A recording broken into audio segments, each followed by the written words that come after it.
İnsanlar qorxulu hekayələri niyə sevir? Qorxu hissi beynimizin müdafiə sistemidir.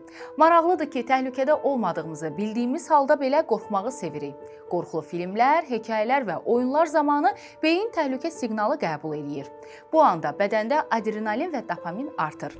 Adrenalin ürək döyüntüsünü sürətləndirir, diqqəti artırır və bədəni hazır vəziyyətə gətirir.